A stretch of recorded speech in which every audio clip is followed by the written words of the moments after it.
Digital branding. Welcome to week 4 of your capstone project. This week we'll be discussing digital branding. We will look at what is digital branding mediums, and branding strategies in the digital realm. What is digital branding? A digital brand is a brand identity used for a product or company online that differs from the traditional brand, also known as an online brand. The web has greatly impacted brand management. There is now 24/7 access to all brands and their identities. What is it being used for? Online branding tools are used to promote, sell, educate, entertain, and expose brands. Here we see the Toyota website promoting the 2018 Corolla.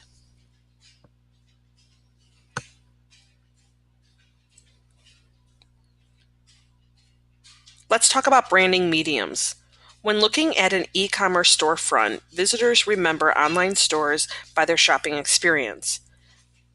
Build unique shopping experience by using innovative website templates with special emphasis on navigation, product display, and product description. Since images convey more than words, self-explanatory images can become your major differentiation factor in online branding. Here's the Gap website.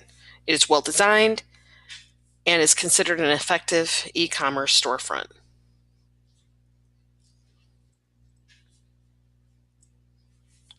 In terms of the domain name, your domain name will be the name of your e-commerce store and many times used as an effective online branding strategy. Choose a name that is unique, easy to remember, and if possible, highlights the type of product sold in your e-commerce store. If you have a selling proposition that outsmarts your competitors, you may add a word or two about it in your domain name. How to choose a strong domain name. First, your domain name should be your website name. Naming a site after its domain name is important for the simple reason that when people think of your website, they'll think of it by name. If your name is also your URL, they'll automatically know where to go.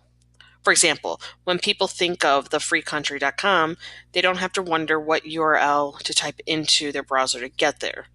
The name of the site is also the URL.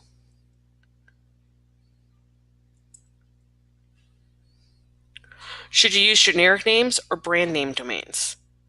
Well, a domain name that matches your brand name is very important.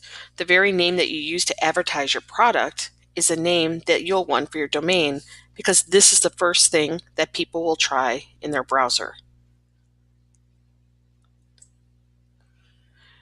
Now we have to decide between long or short domain names. Shorter domain names are easier to remember, easier to type, and far less susceptible to mistakes. However, longer complete domain names are easier to remember rather than abbreviations or acronym.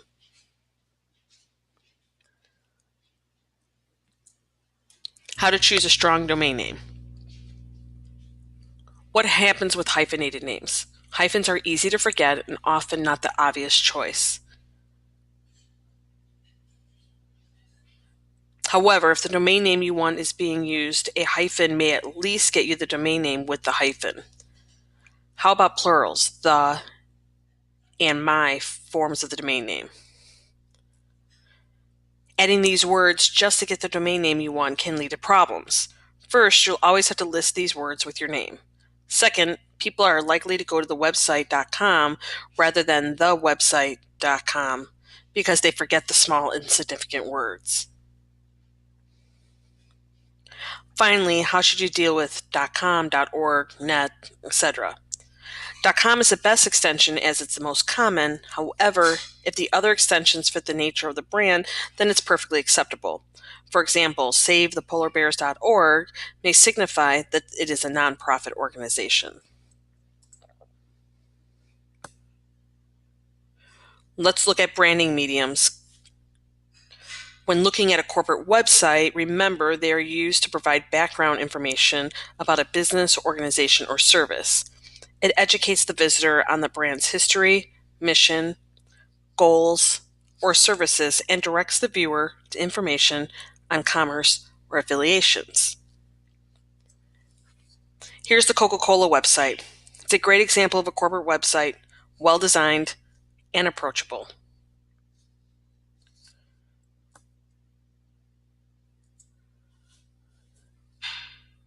We'll now look at the brands in the connected world, or brands in the connected world. Brands must be able to make the transition to digital mediums. The websites must stand up to the brand's existing identity and bring it to the next level. Brands today should not only understand and adopt design principles appropriate to the product, but also to the channel or delivery mechanism. Brand design across new and future platforms play a massive role, including brand visibility. Branding strategies in the digital realm. According to Alan Mitchell, author of Branding Strategies in the Information Age, there are 4 models of brand strategies in the digital realm. They are relationship branding, values branding, intellectual property branding, and passion branding.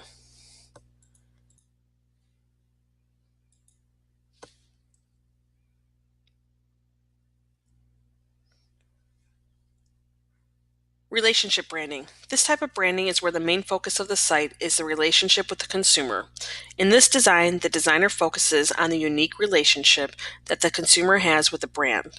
For example, Amazon personalizes the shopper's experience through recommendations and remembering what the consumer purchased or reviewed last.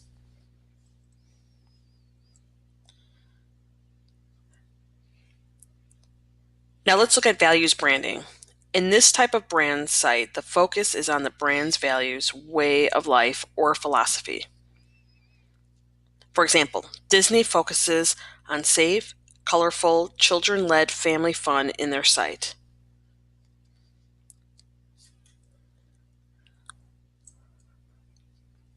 Intellectual property branding.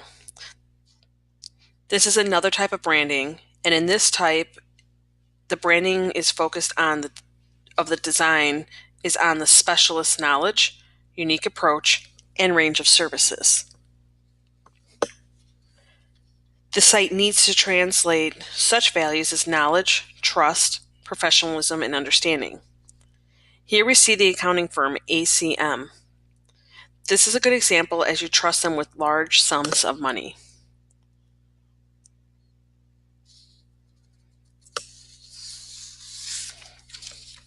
How about passion branding? This type of site plays off the consumer's passion for the brand.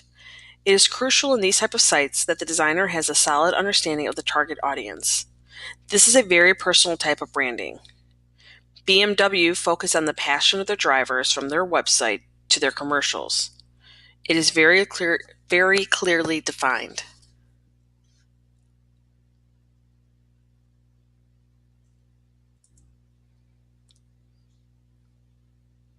To create a powerful brand website, you should keep the following in mind. Express the brand's personality, because it's important that the site reinforces the brand's personality. It can be through color choice, a certain voice or music, typography. Regardless, it must be consistent with an already established brand. Consumers appreciate the consistency. Content first, technology second. The content of the site is far more important than the technological bells and whistles.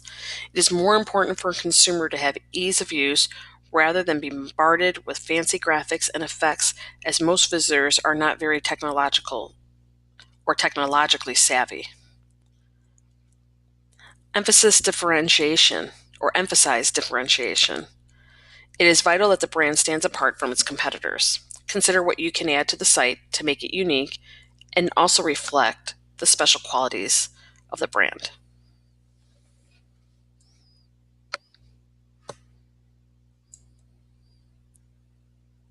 Also keep in mind the following.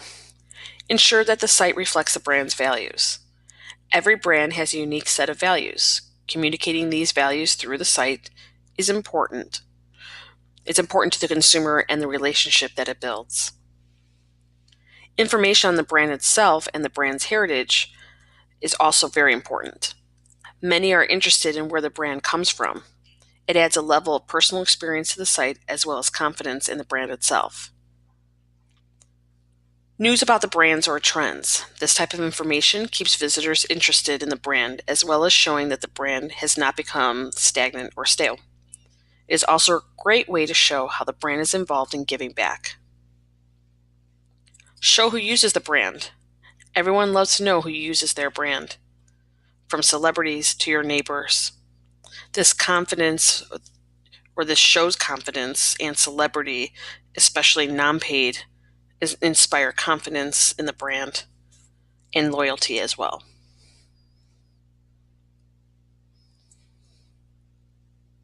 Remember, the best websites are easy to use, meets visitors' expectations, and communicates visually.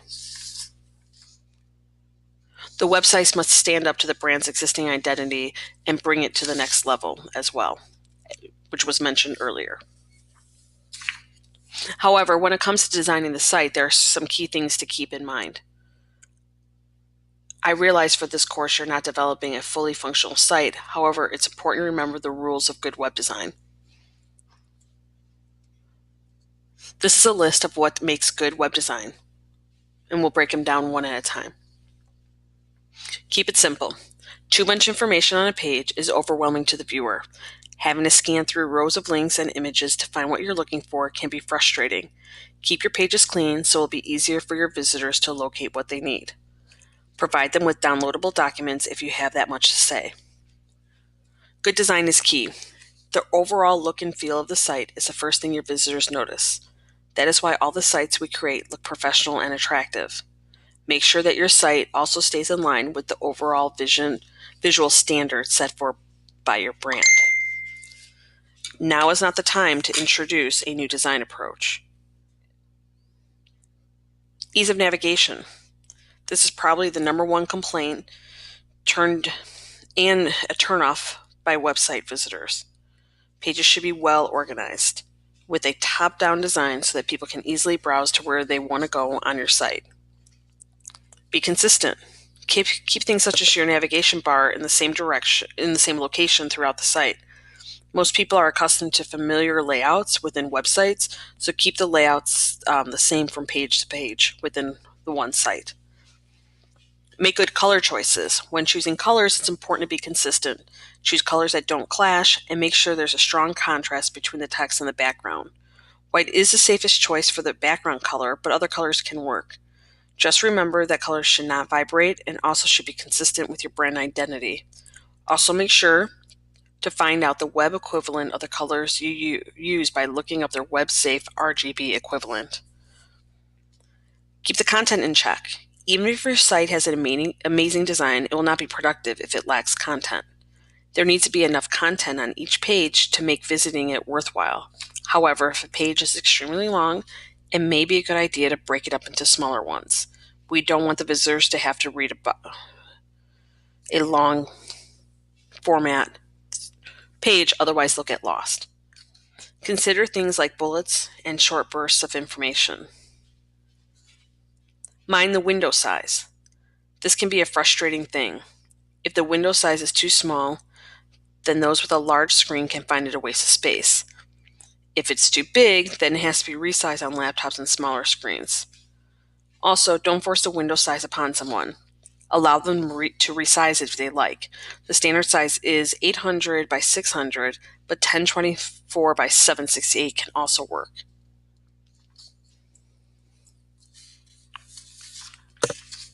Test in multiple web browsers. This is very important.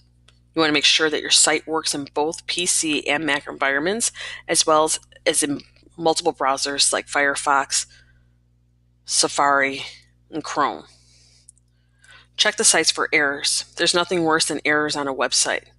This includes everything from missing links to misspelled words. Make sure that people can find the site. While registering your site with multiple search engines can be pricey, putting keywords in the site title can be a good way to be found, such as Happy Harry Car Wash, New York, rather than Happy Harry's. Also, you can register for free with search engines like Yahoo and Google. Not only should your website be easy to find, but your contact information should be easy to find. People like to know that there's a person at the other end of the website who can help them in the event that they need help. Make downloading a breeze. There's nothing worse than sitting around and waiting for a site to load or images on a site to download. Make sure that the images you are using are no more than 72 dpi and are placed onto the screen at the correct size. Resizing an image within the website programs make the file size larger and therefore download much larger. Let's discuss what really annoys website visitors. Sound. This includes unwanted music and anything else that makes a noise. Don't force this on the visitor. If you want to give them a choice, then that's okay, but don't force it. Pop-ups. These are often very annoying and unwanted by the visitor. It feels like you're forcing things on the viewer, and they hate that. In-text links, rollover ads, or mouse-over ads. Rollover ads are ads that start huge and roll into a corner, or ads that expand upon rollover, and these ads can be very distracting. Mouse over ads usually cover the text and should be avoided. Flash animations, animated texts, or ads. It's one thing to create a splash page or have an interactive flash portfolio or navigation, which actually isn't very common anymore, but some people still do those. But movement and animation distracts from reading textual content, and most are not willing to wait. Here are some examples of brand websites that have great layout, navigation, and design.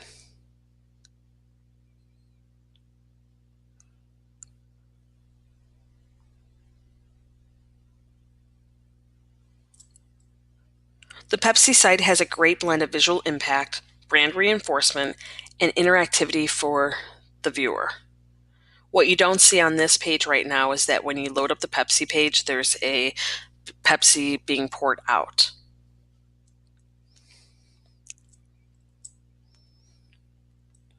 Johnson & Johnson uses a personal approach to their site that focuses on the visitor, employees, and shareholders. Notice along the left side where you can see those links.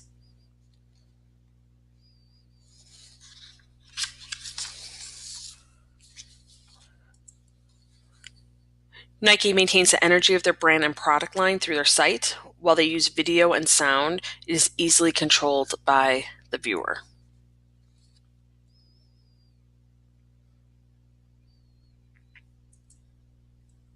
Apple has taken a very simplistic approach to their site, allowing the viewer to access all of their different venues and products in one simple and central location. Notice the bar up at the top.